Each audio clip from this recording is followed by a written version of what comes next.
ciidamada Iran oo bar kale caawa weerar sawaariikh iyo diyaarado bismillaahir rahmaanir rahiim waa 47 taariikhda hijriyada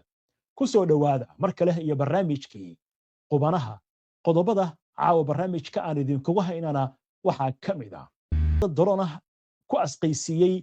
Israa'iil xilli Trump iyo Netanyahu ay ku andacoonayaan in ay burburiyeen intii badanayd awoodda Iran ayaa sidoo kale weerar waxay ka geysatay Ciraaq, Qatar iyo dalal kale oo qaliijka ah. Mareykanka oo u qaylo dhaansaday diyaaradaha duqeymaha istiraatiijiga geysta ee xambaaraha hubka nuclearka kadib markii Iran la loodin waayay. Xisbullah oo dhankeeda wada weerar aan kala joogsi lahayn dhanka waqooyiga Israa'iil ayay gantaalada waxay ugu wadaa sida roobkii. Israa'iil oo sheegaysa inay dishay taliye sare oo ka tirsan ururka Xisbullah. warar isqalaafsan oo ka soo baxaya Mareykanka iyo Iran kuwaasi oo ku aadan in markab laga galbiyay Mareyka Hormuz halkaasna uu ka gudbay. Sheekada ugu dambaysa ee barnaamijka aan idinkugu hayaana waxay ku aadan tahay ma rumaysanaysaa in caawa uu soo baxay war ku aadan in la la'yahay 6 bam oo nuclear ah oo Mareykanka uu la'yahay. haddaba sidee arrintani ku dhacday sheeko la yaab leh ayaan idinkugu haynaa qaybta dambe ee barnaamijka. dhammaan wararkan iyo weliba warar kale oo faahfaahsan iyo wixii warah ee soo kordha intaynu hawada ku jirno ayaan idinkugu soo gudbinaynaa barnaamijka qubanaha. soo dhawaada mar kale daawadaya si aad ula socoto una hesho wararkan barnaamijyada iyo macluumaadka aynu halkan ka soo gudbinayno. haddii aad ku cusub tahay baraheena bulshada amaba horay aadan ugu xirnayn hadda ku soo biir waadna ku mahadsantihiin daawashada barnaamijka. caawa dagaalka bariga dhexe wuxuu galay habeenkii 12aad waxaana soo baxay warar kala duwan oo la xiriira dagaalkan. Iran ayaa weli waxay wadaa duqeymo culus oo kana saldhigyada Mareykanka, danaha Mareykanka iyo gudaha Israa'iil. wararkii ugu dambeeyay ee amurahani telefishinka dawladda Iran ayaa laga baahiyay in weerar kale oo qayb ka howlgalka ballanqaadka dhabta ah dufcadiisii afraad caawa lagu qaaday Israa'iil. warbaahinta Israa'iil ayaa dhankeeda shaacisay in seeriga digniinta ka bixiya gantaalada uu isqabsaday bartamaha Israa'iil laga bilaabo Tel Aviv ilaa iyo magaalada Qudus ee la haysto. geesta kale afayeenka xarunta howlgalada Khatimul Anbiya ee ciidanka ilaalada kacaanka Iran ee loo yaqaan IRGC ayaa ku nuuxnuuxsaday in sidoo kale dayuurada aan duuliyaal lahayn ay ku weerareen warshada sifaynta shidaalka iyo hamaha shidaalka ee magaalada Haifa ee waqooyiga Israa'iil. afayeenka ayaa sidoo kale sheegay in 5 gantaal ay ku beegsadeen xarunta militariga Mareykanka ee saldhiga Harir ee gobolka Kurdistan ee waqooyiga wadanka Ciraaq. isla wararkan wakaaladda wararka Tasniim ee Iran laga leeyahay ayaa soo xigatay wakiilka Iran ee qaramada midoobay kaasi oo xaqiijiyay in 4 diblomaasi oo Iraaniyiin lagu dilay weerar Israa'iil ay ku qaaday hotel ku yaala magaalada Beirut axadii la soo dhaafay. dhanka Mareykanka xogayaha tamarta ee Mareykanka Chris Wright ayaa sheegay in ciidamada badda ee Mareykanku ay si guul leh u gudbiyeen ama u galbiyeen markab shidaal oo ka gudbay Mareyka Hormuz si loo hubiyo socodka joogtada ee shidaalka suuqyada caalamka. wakaaladda wararka ee Reuters ayaa iyadoo soo xiganaysa adeega dabagalka maraakiibta waxay tabisay in markab weyn oo shidaal oo maray Mareyka Hormuz isagoo sida 2 milyan oo fuusto oo shidaal ah. laakiin taliyaha ciidamada badda ee dalka Iran ayaa sheegay in sheegashada in markab shidaal laga galbiyay halkaasi oo Mareykanku ay gudbiyeen ay tahay mid been abuur ah. wuxuu sheegay in dhaqdhaqaaq kasta oo Mareykanka iyo xulafadiisa ka sameeyaan halkaasi la joojin doono iyadoo la beegsanayo. taliyaha ayaa ku nuuxnuuxsaday in markab kasta oo xiriir la leh sida uu yiri ku weerarka ku qaaday Iran aysan xaq u lahayn inay ka gudbaan Mareyka Hormuz. taliyaha ayaa waxa uu yiri qof kasta oo ka shaki qaba inuu u soo dhawaado ha isku dayo inuu ka gudbo Mareyka Hormuz. isla wararkan wasiirka arrimaha dibadda ee wadanka Iran Abbas Araghchi ayaa sheegay in mas'uuliyiinta Mareykanku ay faafiyeen warar been abuur ah si ay u maareeyaan suuqyada. laakiin wuxuu sheegay taas inaysan noqon doonin mid caawisa sicirka suuqyada isla markaasna suuqyadu ay wajahayaan yaraanta shidaalkii ugu weynaa ee taariikhda caalamka warar kale oo xiisadan la xiriira haddii aynu qoraansanno telefishinka CBS ee laga leeyahay Mareykanka ayaa soo xigtay ila sheegaya in sirdoonka Mareykanku ay bilaabeen inay ogaadaan calaamado muujinaya in Iiraan miinooyin ay dhigayso marinka Hormuz wararka Mareykanka haddii aynu ku sii soconno wakaaladda wararka ee Reuters ayaa waxay ka soo xigtay taliska ciidamada Mareykanka oo sheegaya in tirada askarta ku dhaawacantay dagaalka imika ka socda gobolka bariga dhexe ay gaartay 150 askari dhanka weerarada Iiraan ee gobolka ilaa wareed oo amniya ayaa waxay xaqiijiyeen in dhanka Ciraaq caawa 3 diyuuradood oo aan duuliyan lahayn lagu beegsaday taliska ama xarunta taageerada saadka ee Mareykanka ee ku dhow garoonka diyuuradaha ee magaalada Baghdad xagga qadarna wasaaradda difaaca ee wadankaasi ayaa ku dhawaaqday in dowladda Qatar ay sheegtay in la burburiyay 5 gantaal oo nooca ballistic ah oo Iiraan ka yimid kuwaas oo hawada lagu qabtay isla markaasna ma aysan geysan baa la yiri wax khasaare ah xagga colaadda haddii aynu eegno Xisbullah iyo Israa'iil ururka reer Lebanon ee Xisbullah ayaa sheegay in gantaallo ay la beegsadeen goob ciidamo Israa'iiliin ah ay isugu yimaadeen oo ku dhow tuulada Al-Adisa ee koonfurta Lebanon sidoo kale Xisbullah ayaa waxay sheegeen inay weerar ku qaadeen askar Israa'iiliin ah oo ku sugnaa deegaanka Wadi Al-Asirif ee koonfurta magaalada Khaym ururka reer Lebanon ayaa sidoo kale waxay tilmaameen in gantaallo ay ku garaaceen saldhiga ciidamada Mareykanka ay ku leeyihiin deegaanka Saasa ee ku dhow xadka Lebanon dhinaca kale afayeenka militariga Israa'iil ayaa ku andacooday in ay dileen mas'uul sare oo ka tirsan ciidamada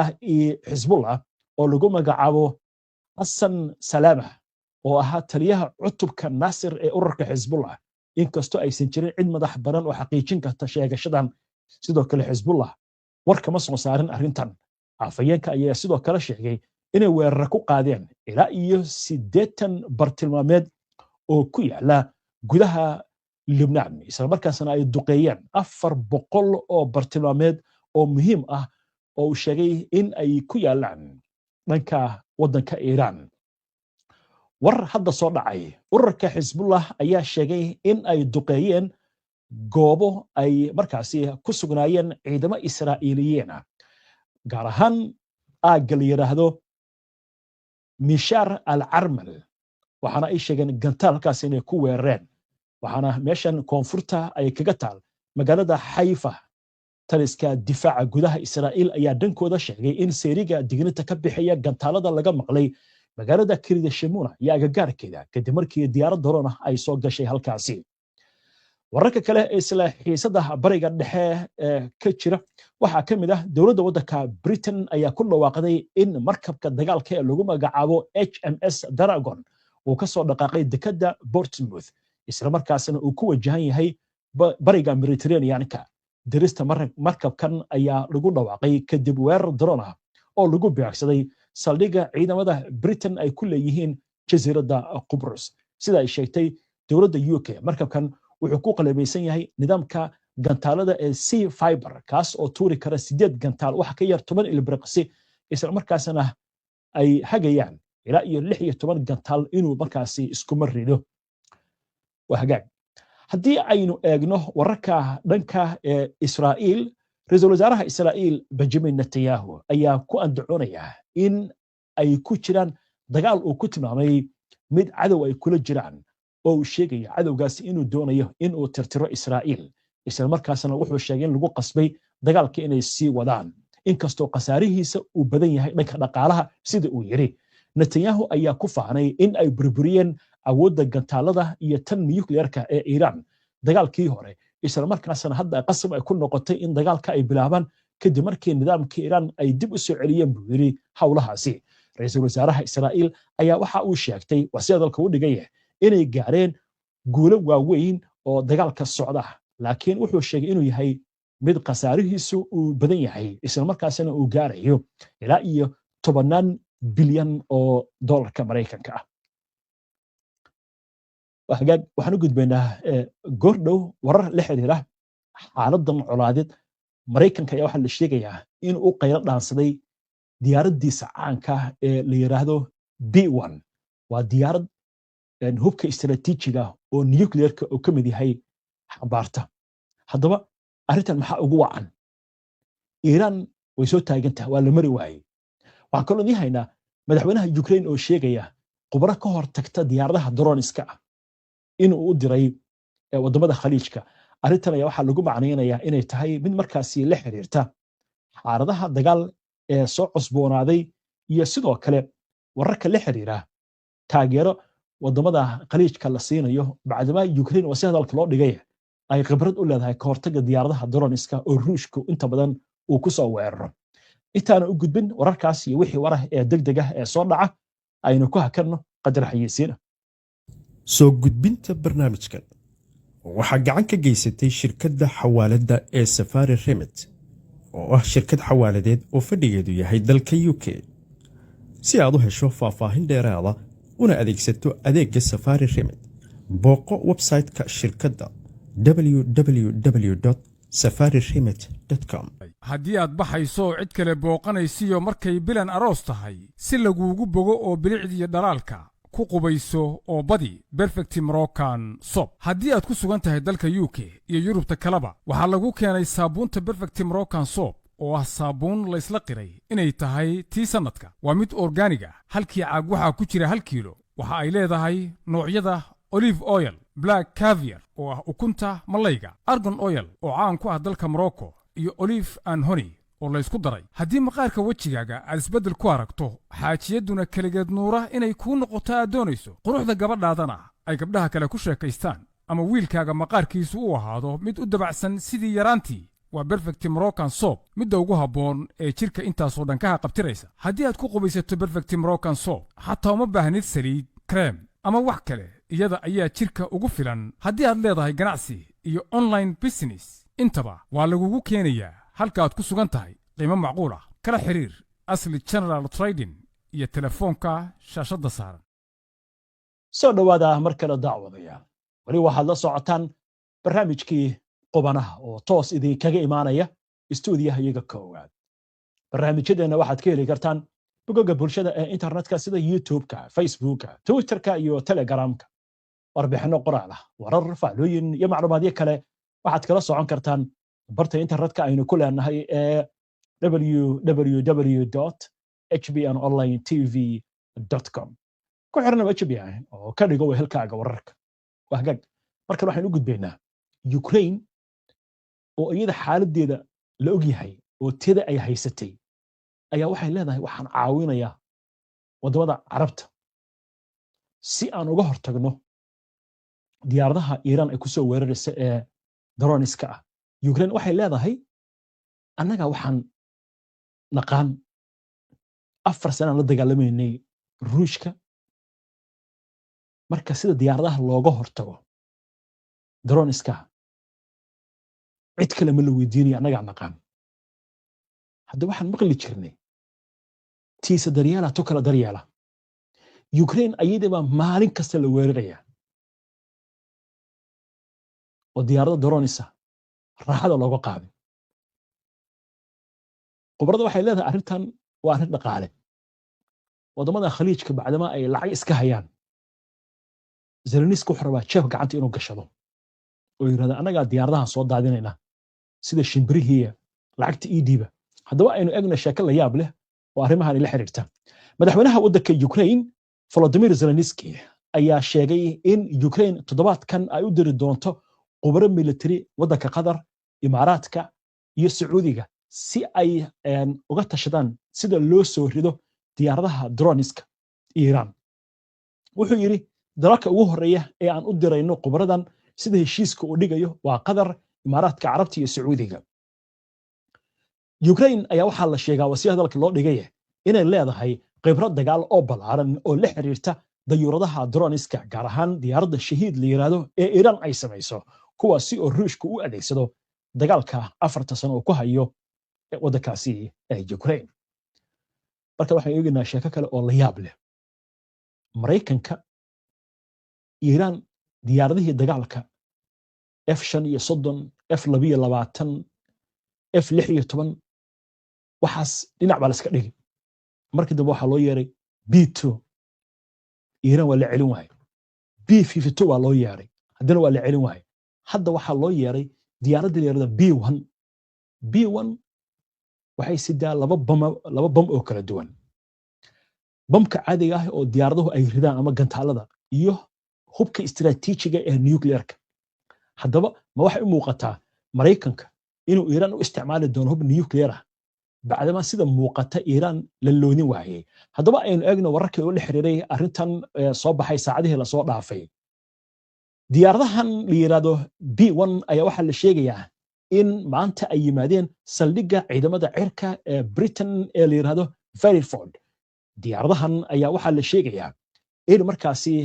loogu talagalay in ay qayb ka noqdaan howlgallada ciidamada cirka ee Mareykanka arrintani waxay timid kadib markii ra'iisul wasaaraha Britain Keir Starmer uu ogolaaday in Mareykanku uu isticmaali karo saldhigyada Britain waxaana markaasi la sheegayaa in tilaabadan Ingiriiska ay ku tilmaameen mid difaac oo la xiriirta xiisadda Iran diyaaradahan cusub ayaa ku biiraya kuwa Mareykanka ee horay halkaasi uga howlgalayay marka laba sheegin in hubka isticmaali doona uu noqon doono hub nuclear inuu noqon doono hub kale oo caadiya waa tahay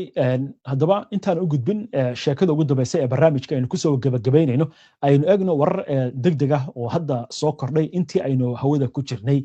ciidanka ilaalada kacaanka islaamiga ee Iran ayaa waxay xaqiijinayaan in habeennimadii xalay 10 diyaaradaha drone-iska ay soo rideen waxaana ay sheegeen guud ahaan diyaaradaha ay soo rideen tan iyo markii colaadan ay bilaabatay in ay dhulka soo dhigeen 102 diyaarad oo ah diyaaradaha Mareykanka iyo Israa'iil ay adeegsanayaan tani waxay ka macno tahay maalintii ugu yaraan 10 xabo in la soo riday bacdama dagaalka hadda uu marayo habeenkii 12aad dhinaca kale kooxaha Ciraaq ka dagaalama ayaa iyaguna waxa la sheegayaa inay sheegeen in ay weerareen saldhig Mareykanka uu ku leeyahay waqooyiga magaalada Basra ee waddankaasi Ciraaq telefishinka Al Jazeera ayaa sidoo kale waxa uu tibinayaa in la duqeeyay ceelasha shidaalka ee Majnuun ee ku yaal magaalada Basra waa hagaag haatan waxaynu soo gaarnay sheekada ugu dambeysay ee barnaamijka aynu ku soo gabagabayn jirnay waxaan idin haynaa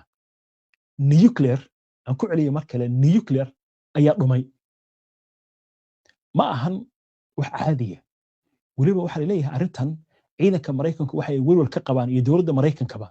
hubkan inuu gacanta u galo cadow haddaba sida arrintan u dhacday aynu eegno sheeko la yaab leh oo arrintan la xiriirta gaar ahaan bambooyinka nuclearka ee la waayay ciidamada militariga ee Mareykanka ayaa waxay la'yihiin 6 bam oo nuclear ah kuwaasi oo kamid ahaa 32 loo yaqaan broken arrow ama falaarta jaban bamkan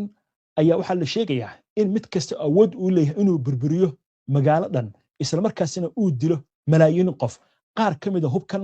ayaa waxa la sheegayaa inay ku lumeen badaha qotada dheer badda hoosteeda taas oo dhalisay cabsi ah in maalin cid cadow ah ay hesho arrintan ayaa mar kale waxay soo baxday xilli madaxweynaha Mareykanka Donald Trump uu ka hadlayo suurtagalnimada dagaallo iyo hanjabaado ku soo kordhaya caalamka dowladda Mareykanka waxay sheegtay in haddii ay iyagu heli waayaan bamkan maqan ay sidoo kale macquul tahay in cadowga uu helo si kastaba ahaatee ilaa iyo hadda 6 madax oo nuclear ah ayaan weli la helin mid ka mid ah dhacdooyinka ugu caansanaa ayaa waxa ay dhacday 1958 markii diyaarad B57 ah oo siday bam hydrogen mark 15 ay gashay shil hawada ku gashay agagaarka jasiiradda leeyahay Taibe bamkiin uu ku dhacay badda hoosteeda waxaana la sheegayaa in ilaa iyo hadda aan la helin waxaana ka dambeeyay baa leeyahay 5 bam oo kale oo sidaasi oo kale badda ku dhacay marka waxa leeyahay hubkan nuclearka ama bambooyinkan badda ay ku dhaceen ilaa iyo hadda Mareykanku muusan helin hadda waxa la isweydiinayaa hubkan yaa heli doona yaa badda intay quusan bambaanooyinkan gacanta ku soo dhigi kara oo leeyahay halkii midba magaalo dhan ayuu burburin karaa malaayiin qofna uu dili karaa waata inta ayaan ku soo gabagabeynayaa caawa barnaamijkii waana ku mahadsantihiin daawashada barnaamijka si aad ula socoto wararkan barnaamijyada iyo macluumaadka aynu halkan ka soo gudbino haddii aad ku cusub tahay baraheena bulshada ama horay aadan ugu xirnayn hadda ku soo biir waa inoo barnaamijka xiga insha allah inta ka horeysa nabadgelyo